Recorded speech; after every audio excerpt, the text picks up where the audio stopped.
6 weeks into the genocide, the Security Council finally changed course and authorized over 5,000 more peacekeepers for Rwanda.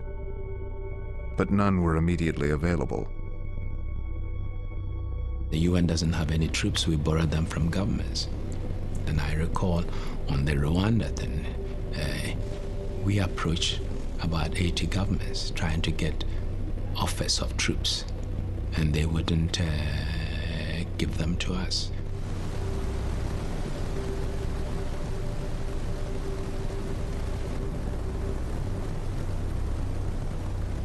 Washington promised logistical support.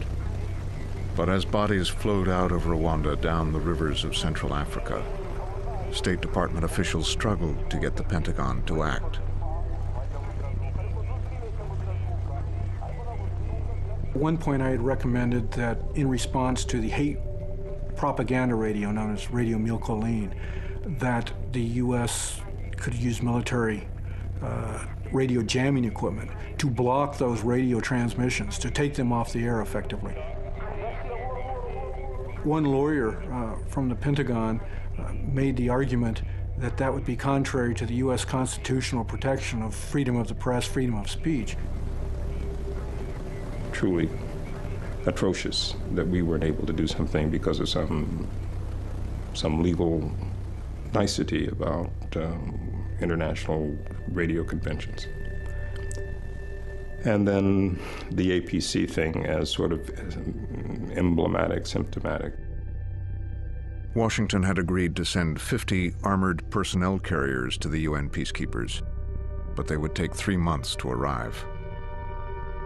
Why? Because we spent so much time wrangling about who was going to pay for them, who was going to pay for refurbishing them, who was going to transport them, who's going to pay for the transport, who's going to pay for the training of the Ghanaians so that they could use them.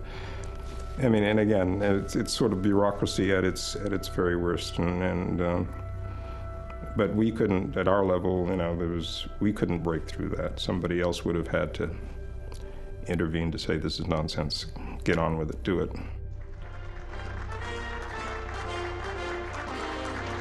The bureaucratic paralysis emerged from the administration's decision not to intervene. 7 weeks into the genocide, President Clinton restated his policy that the U.S. would intervene in a humanitarian crisis only if it were in America's national interest. The end of the superpower standoff lifted the lid from a cauldron of long simmering hatreds. Now the entire global terrain is bloody with such conflicts from Rwanda to Georgia. Whether we get involved in any of the world's ethnic conflicts, in the end must depend on the cumulative weight of the American interests at stake. The one American to stay in Kigali when the embassy closed probably saved more lives during the genocide than the entire U.S. government. Carl Wilkins discovered the Interahamwe had surrounded an orphanage. One day as we brought a load of water to them, this counselor, local counselor from the area, comes ripping in his little stolen Mercedes station wagon. And as he got out of his car, I looked around, and here surrounding the orphanage, just materializing, it's like about 50 militia guys, camo jackets or camo pants, but all of them with machine guns. And I said to my Rwandan colleague who was driving the truck, I said, siphon as slow as you can. We got to make this last. I don't know what we're going to do, but it seems like they're not coming while we're here. While his colleagues stayed at the orphanage, Wilkins went to the local government headquarters looking for help. And a young secretary I'd become friends with, he says, the Prime Minister's here. And I'm like, so what's that mean? And he's like, ask him. And I'm like, ask him? You know, it's like that's the stupidest thing you could imagine, to ask this guy who is obviously orchestrating the genocide, a key player, and yet I had no other options.